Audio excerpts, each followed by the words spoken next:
Media के हमारे show direct सवाल विद मनु में मैं हूं आपकी होस्ट मनु। आप सबका स्वागत करती हूं। हमारे आज के गेस्ट सुषमा शरावत जी हैं, जो कि ओएसिस ग्रुप ऑफ इंस्टीट्यूट की प्रेसिडेंट एंड सीईओ हैं।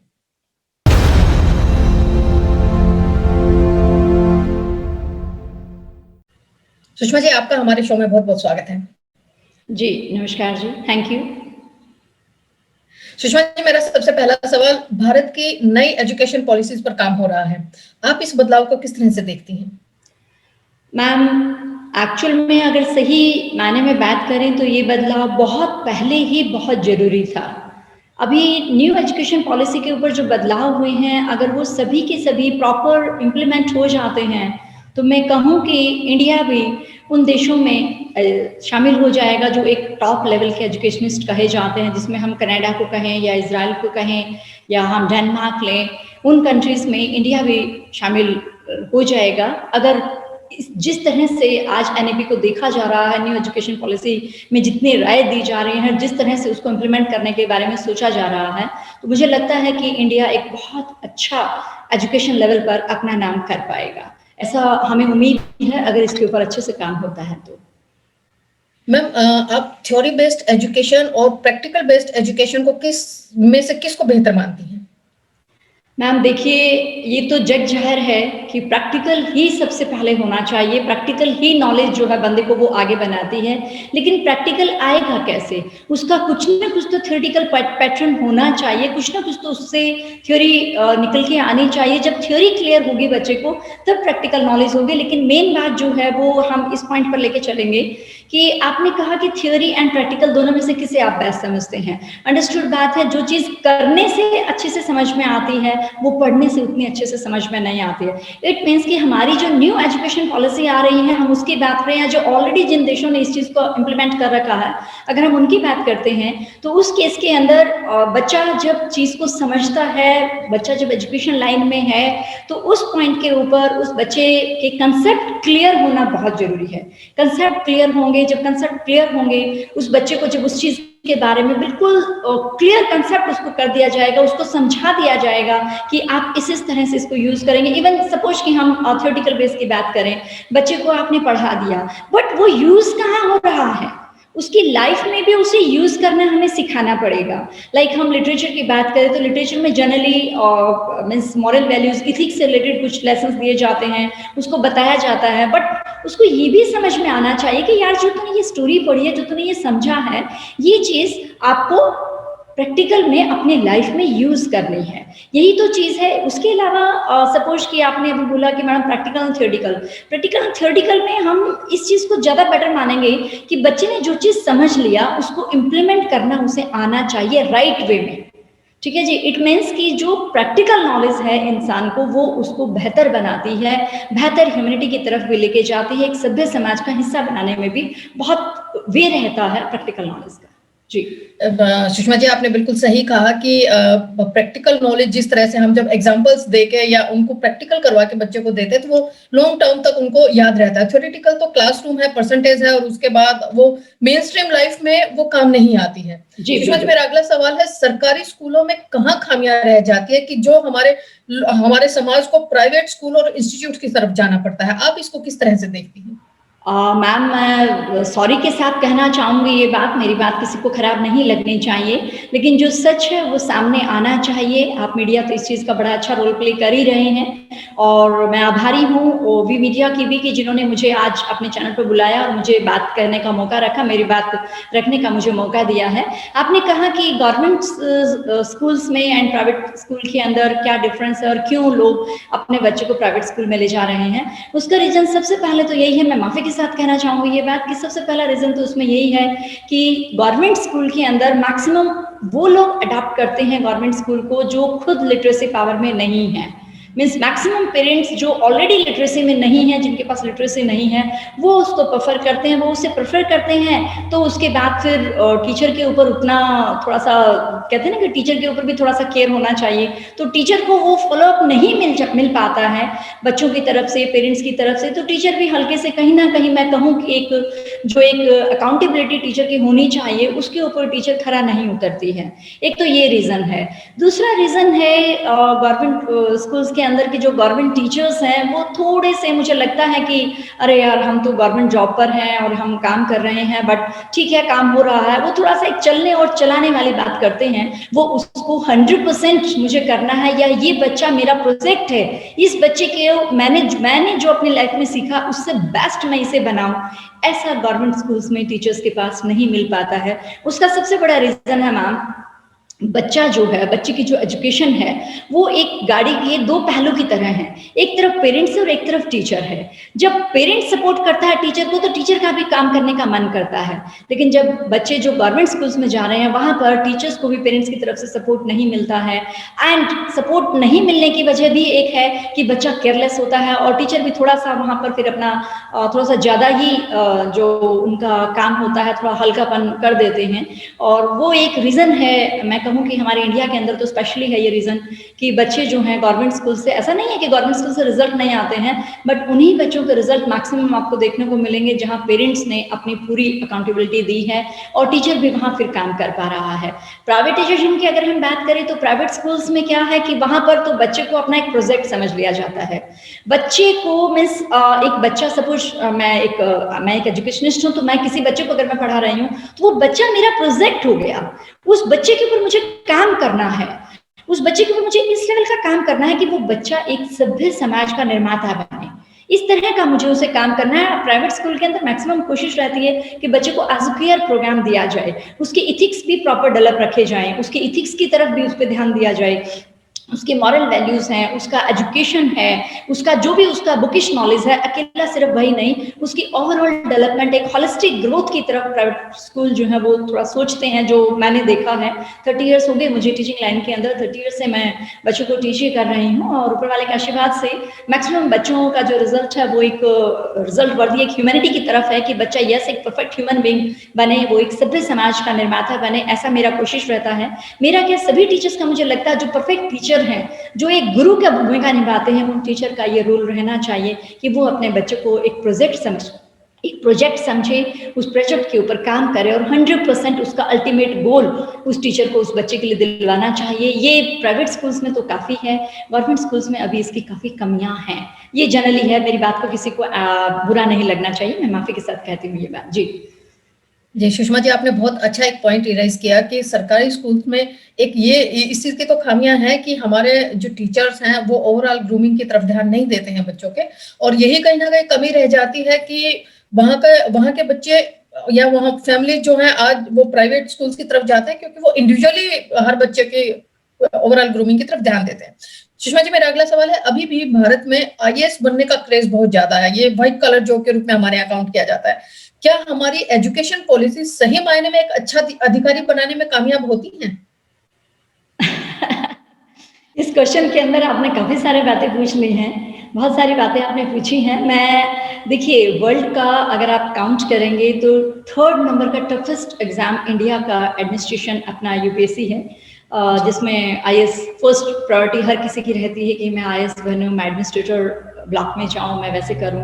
बट मुझे लगता है कि आप बच्चा ग्रेजुएट हो गया, बच्चा पोस्ट ग्रेजुएट हो गया, तब वो सोच रहा है कि मैं आईएएस बनूं, तो ये एक गलत बात है। ये तो बच्चे का जब फाउंडेशन आपके बच्चे का क्लियर है, आपके कंसेप्ट क्लियर है, आपने उन कंसेप्ट को जब समझ लिया, और इवन मैं कहूंगी कि यूपीएससी भी जो बच्चे आईएएस क्लियर करते हैं उसमें ये नहीं है कि उन्होंने थ्योरी के ऊपर रट्टा मार दिया और वो क्रैमिंग कर दिया और उसके बाद वो लिखा है वो क्लियर हो गया, नहीं। यूपीएससी भी बच्चे से जब उसका एग्जामिनर जो होते हैं यूपीएससी के, वो भी ये चीज देखते हैं कि यार इस बच्चे ने एक्चुअल में इस चीज के प्रति इसकी नॉलेज क्या है, इसीलिए एक इथिक्स पेपर उसमें रखा है और उसके अलावा जो उनके मार्क्स वगैरह जो भी रखे गए हैं उसमें। और जब टीचर उसको चेक करता है तो ये चीज सोच के चेक करता है कि यार इस बच्चे ने इस क्वेश्चन को किस पॉइंट ऑफ व्यू से ध्यान में रखते हुए अटेम्प्ट किया है। मतलब कि मैं ये नहीं कहूंगी कि क्रेज है और एजुकेशन का इस लेवल पर जाएगा। हाँ, ये बात तो है कि हर इंसान सोचता है कि यार मेरा बच्चा एक अच्छा एडमिनिस्ट्रेटर बने, एक अच्छा लीडर बने, एक सभ्य समाज का निर्माण करे। लेकिन ये चीज सोचने के लिए मैडम करेक्ट करूंगी कि बच्चे को फाउंडेशन से ही उठाना होगा। अगर आपने ये विजन लिया है तो बच्चे को फाउंडेशन से लीजिए और कोशिश कीजिए कि उसकी होलिस्टिक ग्रोथ हो, इंडिया का जो आईएएस एग्जाम है वो सिर्फ अकेला ये नहीं देखता है कि उसका थ्योरेटिकल कंसेप्ट कितना क्लियर है, वो इथिक्स एग्जाम के थ्रू ये भी देखता है कि वो बीइंग अ ह्यूमन बीइंग कितना सोसाइटी के लिए सर्व हो सकता है, कितना परफेक्ट रहेगा वो एक अच्छा एडमिनिस्ट्रेटर बनने में, क्या क्या उसके अंदर ये क्वालिटीज होनी चाहिए। तो ऐसा तो नहीं है कि आज भी क्रेज उस चीज का है, बट हाँ थोड़ा सा आदमी सोचता है कि यार ऐसा हो, बट ये सोचने से पहले हर पेरेंट्स को ये सोचना पड़ेगा कि क्या आपने उसका फाउंडेशन बनाया, क्या आपने उसको उसकी जो ग्रोथ की है जो बचपन से लेके अब जब वो यंग एज में जब वो यूपीएससी को अटेम्प्ट करने जा रहा है तो उस लेवल तक उसका फॉलोअप कैसा रहा है। जब तक वो चीजें क्लियर नहीं होंगी आप प्रेशराइज नहीं कर सकते, आप ये हक से नहीं मांग सकते कि मुझे यूपीएससी क्लियर करके दीजिए। तो ये तो चीज ठीक नहीं है। आप फाउंडेशन बहुत अच्छा बना के चलिए, उसके बाद तो उस बच्चे की मेहनत है, उस बच्चे की लगन है कि वो आईएएस को क्लियर करता है, आईपीएस बनता है, या फिर वो मेडिकल में जाता है या आईआईटीएन बनता है। बट आप उसको पहले एक अच्छा फॉलोअप तो दीजिए जिसमें टीचर और पेरेंट्स दोनों की ही भागीदारी रहनी चाहिए। ये मेरा एक रिक्वेस्ट है जी। लेकिन मैम यहाँ पर अक्सर हम आज भारत में देख रहे हैं कि कितना टफ एग्जाम है ये, और दुनिया में तीसरे नंबर पे टफेस्ट में आता है। उसके बावजूद जब इसे क्रैक करके हमारे अधिकारी बनते हैं, जब वही विद्यार्थी जो कल को तैयारी कर रहे होते हैं, वो उनमें से कुछ लोग कहीं ना कहीं करप्शन या उसमें फंसे होते हैं। ये वो कहाँ खामियां रह जाती हैं उनकी तैयारी करवाने में? मैडम आपकी बात से मैं सहमत हूँ, लेकिन मैं इस बात को डायरेक्ट नहीं कहूँगी आपको कि इसमें कई खामियां रह जाती हैं। उसका जिस सोसाइटी में वो जा रहा है वो एक अच्छा एडमिनिस्ट्रेटर है, लेकिन जहाँ वो जा रहा है, जहाँ पर जिनके साथ उसने काम करना है, उन लोगों के वो इथिक्स उस लेवल के नहीं है जो इस एडमिनिस्ट्रेटर ने सीखे थे। तो कहीं ना कहीं वो वहां पर जब उस चीज को अपने जो भी कुछ उसने सीखा है जब उसको वो इम्प्लीमेंट करने की बारी आती है तो हो सकता है कहीं कुछ परसेंट पर वो कहीं ना कहीं सोचता हो कि यार चल देखा जाएगा, चल ऐसा होगा वैसा होगा। मुझे लगता है कि थोड़ा सा जब हमारी अभी ये न्यू एजुकेशन पॉलिसी जो आ रही है तो इस पॉलिसी के आने के बाद काफी कुछ सिनेरियो भी चेंज होगा, लोगों का थोड़ा सा क्रेज आईएएस के लिए भी कम होगा, जब स्किल डेवलपमेंट बच्चे को अच्छे से मिलेगी वो सब होगा। और मुझे ऐसा भी लगता है कि जो बच्चे इस एजुकेशन पॉलिसी के थ्रू जब आगे बढ़ के जाएंगे तो मतलब बहुत सारा समाज इसी लेवल का होगा, तो थोड़ा सा जिस करप्शन की आप बात कर रहे हैं उम्मीद करती हूँ कि आने वाले समय में ये काफी कम होगा, उम्मीद करती हूँ मैं। है थोड़ा सा, बट मैं पूरा तो नहीं कहूंगी इस चीज को। बट हाँ आज भी वो ऑफिसर इंडिया के अंदर हैं जो अपने नाम पे माने जाते हैं कि यार साल में इनको 3 या 4 ट्रांसफर मिलने ही मिलने हैं, 3 साल में उनको साल में 3 से 4 ट्रांसफर मिल जाते हैं। तो वो चीजें बची हुई हैं, ऐसी बात नहीं है। बट हाँ जहाँ एजुकेशनिस्ट की मैं बात करूँ तो अगर एक अच्छा एजुकेशनिस्ट है, मैं ये तो नहीं कहती कि हर कोई आचार्य चाणक्य हो सकता है, लेकिन आज के दिन हर स्टूडेंट अशोका बन सकता है। कुछ मुश्किल नहीं है अगर उसको राइट डायरेक्शन मिलती है, उसका फाउंडेशन स्ट्रांग अगर आप करके चलते हैं ना तो हर बच्चा अशोका बन सकता है। वो फिर चाहे बौद्ध धर्म के प्रचार में लगना हो उसे, या फिर उसको वर्ल्ड को जीतना हो या इंडिया को यूनिफाइड करना हो, जो भी काम हो। तो मुझे लगता है कि आज के दिन ऐसे आचार्यों की जरूरत है, ऐसे एजुकेशनिस्ट एजुकेशनिस्ट की भी जरूरत है, एजुकेशन वाले माहौल की भी जरूरत है कि वो इन बच्चों के गुण को समझे, इन बच्चों की क्वालिटी को समझे और उन बच्चों को उस लेवल तक आगे लेके जाए। ऐसा मेरा मानना है, ये मैं अपना पॉइंट ऑफ व्यू से मैंने बात की आपसे। जी मैम, स्किल्ड इंडिया प्रोग्राम में एजुकेशन का क्या रोल मानती हैं आप? देखिए मैम, स्किल इंडिया प्रोग्राम में एजुकेशन का रोल अगर आप कहें तो मैं कहूंगी कि दोनों एक दूसरे के पूरक हैं। स्किल भी तो तभी आएगी ना जब उसके बारे में कुछ पता होगा। आप कहें कि ठीक है आपने ये एक सपोज कि हम आईटी सेक्टर की बात करें, आपने कंप्यूटर को बनाना सीख लिया, वो सब चीजें हैं, लेकिन इसके बारे में कुछ थ्योरेटिकल नॉलेज भी तो होनी चाहिए। मैं कहूंगी कि एजुकेशन एंड स्किल दोनों एक दूसरे के साथी हैं, लेकिन एजुकेशन को इस लेवल पर दीजिए कि उसके स्किल बहुत स्ट्रांग हो जाए। स्किल स्ट्रांग हो जाएंगे ना बच्चे की तो वो व्हाइट कॉलर वाली जॉब की तरफ नहीं भागेगा। फर्स्ट तो प्रायोरिटी देखिए, इंडिया का एक बचपन से बच्चे का इस तरह से एक उसका लाइफ स्टाइल रहता है, हम सभी पीढ़ियों की अगर बात करें तो उस बच्चे का एक इस तरह का लाइफ स्टाइल रहता है कि उसके दिमाग में रहता है यार तुझे पढ़ना तो है ही, या तुझे करना तो है ही। लेकिन बहुत बार क्या होता है, बच्चा जब अपनी हॉबीज को अपने करियर बनाना चाहता है तो वहां पर उसके सामने कभी समाज, कभी पेरेंट्स, कभी गुरु, बहुत सारी चीजें उसके सामने आ जाती हैं। तो वो अपने एक हॉबी में बहुत अच्छा होते हुए भी उसको अपना करियर नहीं बना पाता है।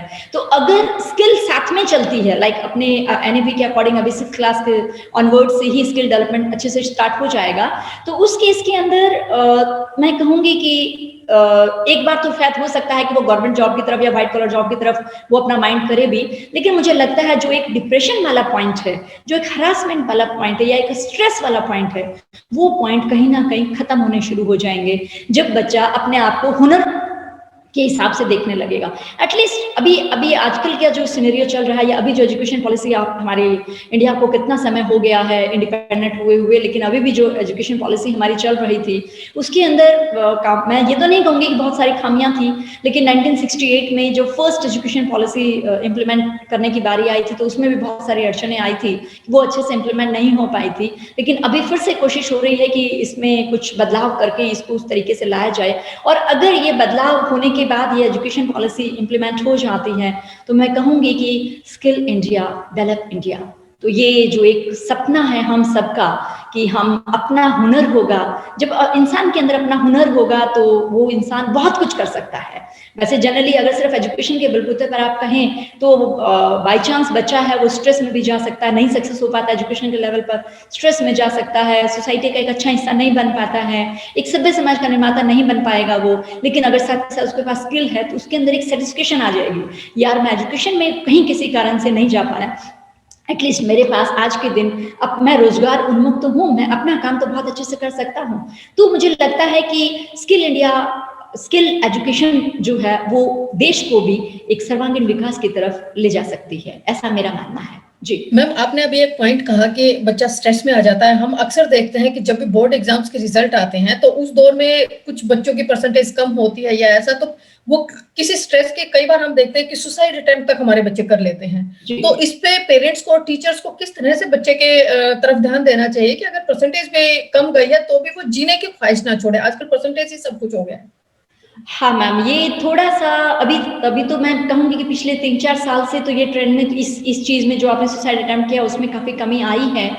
लेकिन अगर हम पहले की बात करें या अभी भी की बात करें तो इसमें है कहीं ना कहीं, लेकिन ये मुझे लगता है ये सिर्फ उन बच्चों का प्रयास है जो कहीं ना कहीं फाउंडेशन बेस पर नहीं थे, पेरेंट्स का फॉलोअप नहीं मिला, पेरेंट्स से एज अ फ्रेंडली एटमॉस्फेयर उसे नहीं मिला, उसने कहीं ना कहीं फील किया इस बच्चे को ना सिर्फ बुक की मशीन बना दिया है ना, मीन्स पेरेंट्स की शायद ये ख्वाहिश रही होगी या उसके आसपास के सर्कल की या उसके फ्रेंड सर्कल में ऐसा कुछ रहा होगा कि यार मीन्स सपोज कि आज के दिन अगर हम बात करें कि 12th के बाद बच्चा क्या करेगा, तो यहाँ ये कंपटीशन है वो कंपटीशन है, और वो बच्चा अगर उसमें सक्सेस नहीं हो पाता तो उसे लगता है यार तेरी दुनिया ही खत्म हो गई, तेरे पास तो कुछ भी नहीं बचा हुआ। तो ये एक थोड़ा सा गलत माहौल है, और ये माहौल मैंने बताया थोड़ी देर पहले ही कि बच्चे की परवरिश जो है वो गाड़ी के दो पहलू हैं, एक तो टीचर को, पेरेंट्स को, स्कूल को, एक तो स्कूल को और टीचर को पहलू को देखना है और दूसरा पेरेंट्स को देखना है, और बीच में आपका बच्चा है, आप दोनों ने मिलकर उस बच्चे की गाड़ी को चलाना है, उसका फ्यूचर बनाना है। फ्यूचर में ये मत देख के चले कि यार तुझे मेडिकली क्लियर करना है, आप बच्चे को 10th तक तो कभी फॉलोअप नहीं किया, आपने बच्चे के साथ कभी टाइम नहीं बिताया पेरेंट्स ने, ठीक है, टीचर ने भी बस अपने खाना पूर्ति पूरी की और बच्चा फर्स्ट या सेकंड में निकलता आ गया, उतना ध्यान दिया। लेकिन जब बच्चा 12th कर रहा है या 11th में आ गया तो उसको आपने नीट के लिए जाना है, आपने डॉक्टर बनना है, आपने IITian बनना है, तो उस टाइम में जाके आप उसे बोल रहे हैं अगर आपने ऐसा ही करना था तो आप पहले कोशिश कीजिए उसकी फाउंडेशन के दौरान ही उसको फॉलोअप रखिए, दोनों को, टीचर भी उसे फॉलोअप करे और स्कूल पेरेंट्स भी उसे फॉलोअप करें, दोनों के फॉलोअप के बाद आप देखिए कि इस बच्चे के क्या राइट स्किल निकल के आ रहे हैं। ये बच्चा साइंस के लिए बहुत अच्छा है, ये बच्चा मेडिकल या नॉन मेडिकल के, मीन्स उसकी कैरियर काउंसलिंग बहुत अच्छी होनी चाहिए, और ये कैरियर काउंसलिंग ऑलमोस्ट मुझे लगता है कि बच्चे को जब वो टीन एज में आता है तो उस टाइम से स्टार्ट हो जानी चाहिए कि यार अब आपका विजन देखो बेटा, ये चीजें हैं, इतना इतना सब कुछ है, इसमें से आप ये लाइन लेते हो तो ऐसा कर सकते हो, ये लाइन लेते हो ऐसा कर सकते हो। फिर जैसे बच्चे के इंटरेस्ट डेवलप होता है, लाइक उसका मेडिकल में इंटरेस्ट डेवलप हो रहा है तो उसको उसमें फोकस कीजिए, उसको फॉलोअप दीजिए, आप उसे फॉलोअप दीजिए, उसे सजेशन दीजिए, उसे मार्क दीजिए, लेकिन उसको प्रेशराइज मत कीजिए। ये तो मेरी सभी पेरेंट्स से, मैं भी एक मदर हूँ, ये सभी पेरेंट्स से मेरी इसमें तो मैं हमेशा ही 30 साल हो गए मुझे एजुकेशन लाइन में बच्चों को टीच करते हुए, मैं हमेशा यही कहती हूँ कि प्लीज आप मुझे ये कभी मत कहिए कि मेरे बच्चा मैडम कितनी परसेंटेज पर आएगा, आप मुझसे ये मानिए कि मेरा बच्चा एक परफेक्ट ह्यूमन बीइंग किस एज में आके बन जाएगा। तो हम उसे कहेंगे सर प्लीज धीरे धीरे आप इसे फॉलोअप करते रहिए, हम भी इसे फॉलोअप करेंगे, आप भी कीजिए, आप भी फ्रेंडली एनवायरनमेंट रखिए, हम भी रखेंगे। देखिए बच्चा एजुकेशन को इजी वे में लेके खेल खेल में सीखता चला जाएगा, उसके बाद फिर जब बच्चा टीनेज को क्रॉस करता है तो वो कहीं ना कहीं सेट हुआ हुआ नजर आता है। वो ये नहीं है, वो इस लेवल पे नहीं जाता है कि यार मेरा तो सक्सेस ही नहीं हुआ, हाँ मेरे इतने दोस्त आगे निकल गए, मुझे ये नहीं मिला, मुझे वो नहीं मिला, ऐसा नहीं है। बच्चा अगर सही हाथों में है और परफेक्ट उसको फॉलो अप मिला है तो वो बच्चा इस लाइन पर नहीं करेगा, और इनकेस कोई बच्चा करता भी है तो कहीं ना कहीं उसको साथ नहीं मिला, वही एक रीजन है जो बच्चा इस तरह के अटेम्प्ट की तरफ सोचता है। ये एक रीजन लगता है मुझे। जी मैम, भारत में महिलाओं की शिक्षा की स्थिति में सुधार जरूर हुआ है, लेकिन अभी भी उनको टीचिंग में जाने की ही ज्यादातर परमिशन मिलती है। आप इस पर क्या सोचती हैं? हाँ मैम, एक्चुअल में क्या है कि इंडिया थोड़ा सा पहले से ही है ये बात तो खैर, जबकि इंडिया में महिलाओं के रूप में माँ दुर्गा जैसे है, माँ भगवती की आराधना होती है, माँ के 9 रूपों की आराधना होती है, मीन्स नारी को सम्मान है, भारत में बहुत सम्मान है हमारी नारी को। लेकिन फिर भी जैसे आपने कहा कि वो सिर्फ एजुकेशन फील्ड में जाएं, उसका रीज़न यही है कि थोड़ा सा वो परिवार को ज़्यादा संभालती है। हालांकि मैं कहूँगी माइंड नहीं करे इस बात में कोई भी, मेरी बात को अन्यथा ना ले, और मैं किसी को भी मतलब कि छोटा या बड़ा दिखाने की बात मैं नहीं कह रही हूँ, लेकिन मैं शिक्षा के तौर पर, मैं एक शिक्षाविद के होने नाते मैं ये बात कहना चाहूँगी आपको कि एक नारी अगर शिक्षित है ना तो वो 3 परिवारों को संभालती है, 3 परिवारों को, अपने परिवार को संभालती है, अपने मायके वाले परिवार को संभालती है, और फिर आगे आने वाले परिवार को भी संभालती है, और अपने बच्चों की भी केयर करती है। तो एजुकेशन लाइन में वो इसलिए थोड़ा सा प्रेफर कर लेते हैं कि भाई हाफ डे तक का काम होता है, उसके बाद घर परिवार को संभाल लेंगे, वो होंगे। लेकिन अभी जिस जिस तरह से हमारे इंडिया के अंदर एजुकेशन जो है, वुमेन जो है वो एजुकेशन में अच्छे लेवल पर जब जाती जा रही हैं, तो इस लाइन को भी वो चेंज कर रही है, सिनेरियो बदल रहा है, बदलाव बहुत आ रहा है, लेकिन उतनी स्पीड में नहीं आ रहा जितना यूरोप में है। ये तो एक जनरल बात है, जायज बात, में सबको नजर आ रही है ये बात कि इंडिया के अंदर बदलाव जरूर है, नारी की शिक्षा में भी बदलाव है और नारी के वे ऑफ लिविंग में भी बदलाव आ रहा है। मीन्स अकेली अब वो सिर्फ घर परिवार उससे सीमित नहीं है, बट फिर भी लेडी अगर मॉर्निंग टू इवनिंग तक की जॉब भी करती है ना, तब भी वो अपने फैमिली में पूरा टाइम देती है, अपनी फैमिली को बहुत अच्छे से संभाल के वो आगे चलती है। इस चीज में तो मैं कहूंगी कि भारतीय नारी को सैल्यूट है इस मामले में तो। लेकिन थोड़ा सा ये है कि हमारे पुरुष समाज को भी अब थोड़ा सा अपना सिनेरियो बदलना चाहिए कि यार वो तुम्हारे साथ, तुम्हारी जिंदगी के साथ बिल्कुल कंधे से कंधा मिला के आगे चल रही है, तो उसके भी थोड़े से राइट्स जो है थोड़े से खोल देने चाहिए, कुछ ऐसा मुझे लगता है कि होना चाहिए। जी मैम, आज भी भारतीय समाज में बेटों के प्रति नजरिया और बेटियों के प्रति नजरिए में जब हम ग्राउंड लेवल पर देखते हैं तो बहुत अंतर आता है। हालांकि सरकार की तरफ से काफी पॉलिसी चलाई जाती है, कहीं बेटी पढ़ाओ बेटी बचाओ वाला है, कहीं पे उनके राइट्स के लिए सुप्रीम कोर्ट अपनी तरफ से भी ऑर्डर देता है, लेकिन जमीनी धरातल पर आज भी बेटी को की परवरिश की, उसको पढ़ाई लिखाई करवाया, उसकी जॉब लग गई ठीक है, नहीं तो उसकी शादी कर दी, तो उसकी जिंदगी हकीकत में हमारे समाज में मेजोरिटी ऑफ द महिलाओं की आज भी यही स्थिति है। अगर हम 50-60% की बात करें तो आप किस तरह से इसे लेती हैं कि ये डिफरेंस कैसे खत्म होगा? देखिए ये डिफरेंस खत्म होना बहुत जरूरी है। अगर आप भारत को एक डेवलप कंट्री देखना चाहते हैं तो आपको ये राइट्स देने होंगे, वमेन के जो राइट्स हैं, मीन्स किसी भी फील्ड में आप देखें, थोड़ी सी है प्रॉब्लम हमारे भारत में जो आपने कही, उस बात से मैं एग्री हूँ आपकी बात से। आप तो पूरा टाइम, सारे टाइम मीडिया में ही हैं, तो आपके सामने तो ये सारी चीज़ें हैं ही। लेकिन मैं अगर एजुकेशन लेवल पर अगर देख के चलूँ तो जिस तरह से आज के दिन नारी शिक्षा में बढ़ोतरी हो रही है, तो उससे उसका लाइफस्टाइल भी चेंज हो रहा है। और एक मैं कहूँगी कि एक वो महिला जो एक जागरूक महिला है, मैं कहूँगी कि वो एजुकेशन जिसके पास अच्छी है वो तो एटलीस्ट अपने बच्चों के साथ इस तरह का नहीं कर रही है, लेकिन हाँ मेजोरिटी ऑफ समाज जो है वहाँ पर हमारी नारी को शिक्षा अधूरी मिली हुई है। जहाँ अधूरी शिक्षा वहाँ बेटी और बेटा दोनों में डिफरेंस है। अदरवाइज तो जहाँ पर एजुकेशन बहुत अच्छी है, जिस लेवल पर है, और अगर आपको इंडिया को एक हाई लेवल पर लेके जाना है, अगर आप विजन देखते हैं इंडिया का कि 21वीं सदी का भारत कुछ और होगा, कुछ इस तरह से बनेगा, तो वहां पर आपको नारी के लिए ये भावनाएं खत्म करनी होंगी हम सबको ही। और ये तभी खत्म होगी जब लिटरेसी रेट आपकी बहुत अच्छी होगी, जब महिलाओं को भी प्योर एजुकेशन मिलेगी, जब महिलाओं को भी आप पूरी तरह से उसी तरह से शिक्षित करेंगे, तो वो आने वाली पीढ़ियों को बिल्कुल भी इस तरह से नहीं देखेगी कि ये मेरा बेटा है या ये मेरी बेटी है। तो जब तक ये सिनेरियो चेंज नहीं होगा, लिटरेसी रेट जब तक एक अच्छी लेवल पर नहीं आएगी, लिटरेसी रेट होने से कुछ नहीं होगा, वो समझ में आनी चाहिए बात। नॉलेज होनी चाहिए उस बात की कि यार एजुकेशन अगर मैंने ली है तो मैं वो किताबों में जो पढ़ी हूँ उसको अपने लाइफ में मुझे यूज करना है, और उसको वो यूज करने के राइट्स होने चाहिए हमारे पुरुष समाज की ओर से। तो जब तक समाज में, जब तक सारा समाज इस चीज को नहीं समझेगा तब तक ये परेशानियां रहेंगी। लेकिन अब समाज को समझने की जरूरत आ गई है, समझना ही पड़ेगा, क्योंकि सारी चीजें, सभी कुछ एजुकेशन के ऊपर ही डिपेंड करता है। एजुकेशन जब अच्छी होगी, उसको इम्प्लीमेंट जब अच्छे तरीके से किया जाएगा, तो एक सभ्य समाज का निर्माण तभी होगा, तभी ये बेटा और बेटी का फर्क मिट पाएगा। अदरवाइज एजुकेशन नाम मात्र की रहेगी तो वो ऐसे ही रहने वाला है, उसमें फिर कुछ नहीं है। बिल्कुल आपने सही कहा मैम कि बेटे और बेटी के प्रति नजरिया तभी बदल सकता है जब हम सिर्फ एजुकेशन को सिर्फ थ्योरेटिकल ही ना समझे, प्रैक्टिकल जिंदगी में उसे एप्लीकेबल करें, और दोनों को एक ही नजर से जब समाज देखना शुरू करेगा तब हमें एक बदलाव की उम्मीद होगी।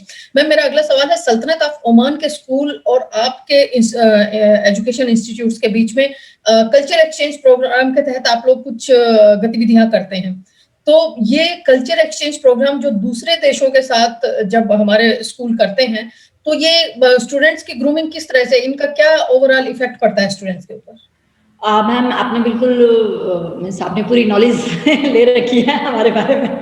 जी, एक्चुअल में मैम जैसे आपने शुरू में ही कहा था कि मैडम स्किल डेवलपमेंट के ऊपर आप क्या सोचते हैं, या प्रैक्टिकल और थ्योरेटिकल नॉलेज के ऊपर आप क्या सोचते हैं। तो जितने भी अच्छे ऑर्गेनाइजेशंस हैं, जितने भी अच्छे, मैं कहूँगी कि एजुकेशन को समझने वाले हैं, चाहे वो भारत में या भारत के बाहर हों। मैं आज की बात नहीं कर रही हूँ, मैं बात अगर सदियों की बात मैं करूँ, मैं बात अगर चाणक्य के टाइम की करूँ या चाणक्य से पहले की भी टाइम की करूँ, तो तब भी आपने देखा होगा कि कल्चर एक्सचेंज प्रोग्राम तब भी होते थे। उनके शिक्षाविद हमारी कंट्री में आते थे, हमारे शिक्षाविद वहां जाते थे, मीन्स जानना होता था उनके बारे में। और वास्को डी गामा अगर हमारे इंडिया के अंदर टमाटो रेड चिली नहीं लाया होता, पोटैटो नहीं, तो आज हम लोग वो नहीं खा रहे होते। मीन्स कहने का मतलब ये है कि ये एक्सचेंज तो सदियों से चला आ रहा है। हमने ओमान को चुना है, या हम जैसे शार्क कंट्री में भी हम जाते रहते हैं, हमारे बच्चे ये कल्चर एक्सचेंज प्रोग्राम करने के पीछे का हमारा जो नजरिया है, वही प्रैक्टिकल नॉलेज है।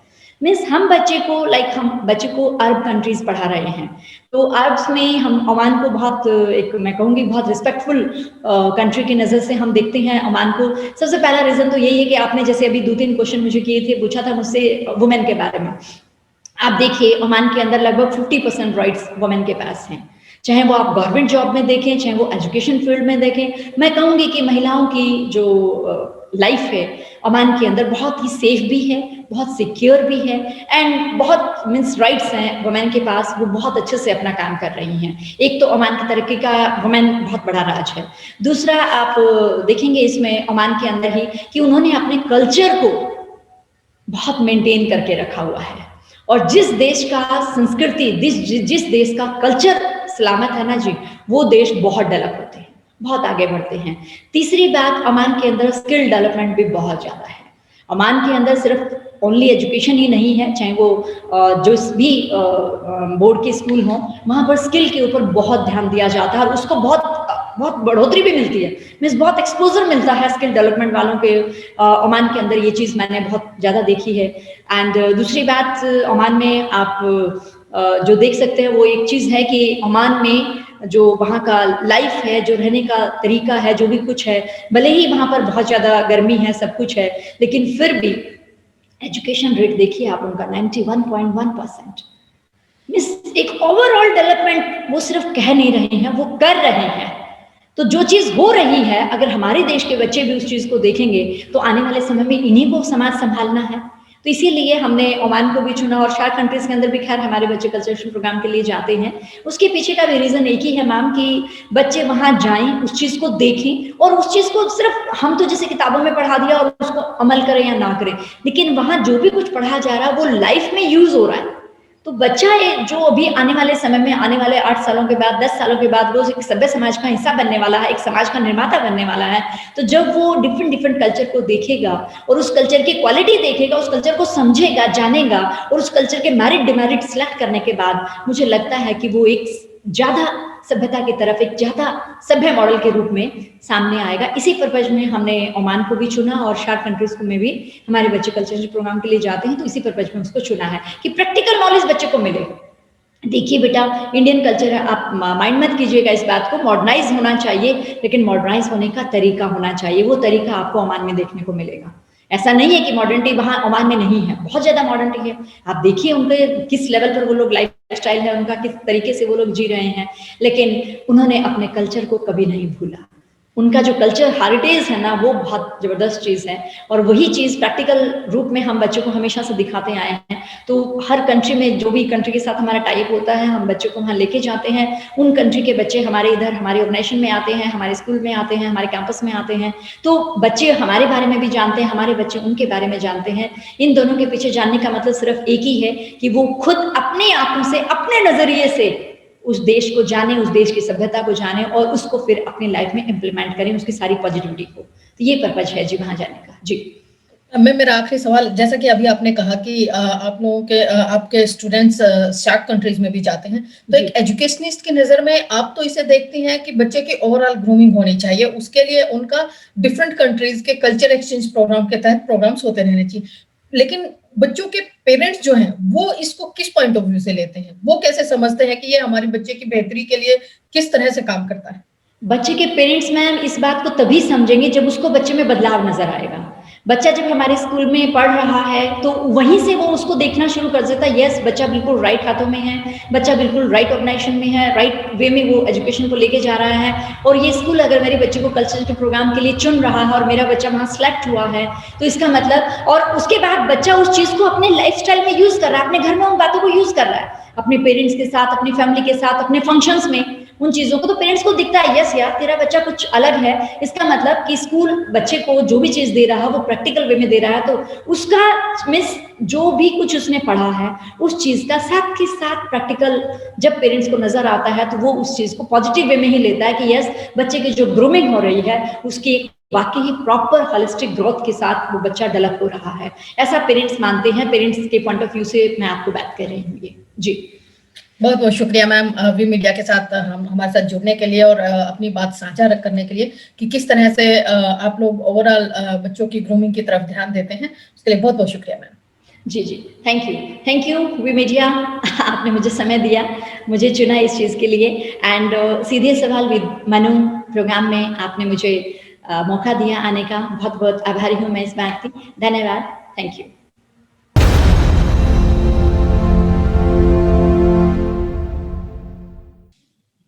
तो ये थे आज के हमारे खास मेहमान। वी मीडिया के हमारे अगले एपिसोड में मुलाकात करवाएंगे एक और मशहूर हस्ती से। तब तक के लिए हमें दीजिए इजाजत और आप बने रहिए वी मीडिया के साथ।